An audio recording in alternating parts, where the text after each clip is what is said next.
திருச்சி மாவட்டம் முசிறி அருகே பள்ளி மாணவனை தாக்கியதாக தலைமை ஆசிரியர் கைது செய்யப்பட்ட சம்பவம் பெரும் பரபரப்பை ஏற்படுத்தியுள்ளது.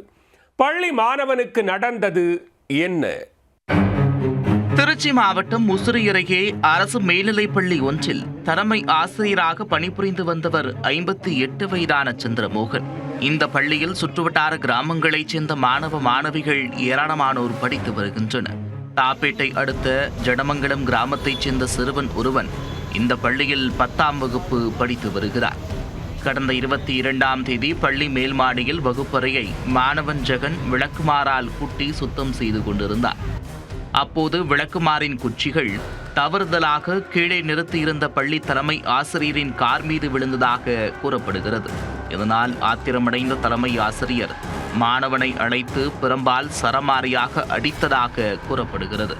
இதில் மாணவனுக்கு கையில் காயம் ஏற்பட்டது. காயமடைந்த மாணவன் முசிறி அரசு மருத்துவமனையில் அனுமதிக்கப்பட்டுள்ளார்.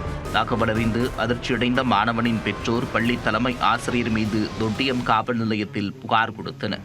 புகாரின் பேரில் தொட்டியம் போலீசார் விசாரணை நடத்தி வந்த நிலையில் சிறுவன் என்றும் பாராமல் பிரம்பால் அடித்து தகாத வார்த்தைகளால் திட்டி மிரட்டல் விடுத்தது உட்பட 4 பிரிவுகளின் கீழ் வழக்கு பதிவு செய்து தலைமை ஆசிரியர் சந்திரமோகனை கைது செய்தனர். கடந்த 3 மாதத்திற்கு முன்பே பணி ஓய்வு பெற வேண்டிய தலைமை ஆசிரியர் சந்திரமோகன் பணி நீட்டிப்பு காலத்தில் தற்போது பணியாற்றிக் கொண்டிருந்த சூழலில் இந்த சம்பவம் அரங்கேறியுள்ளது.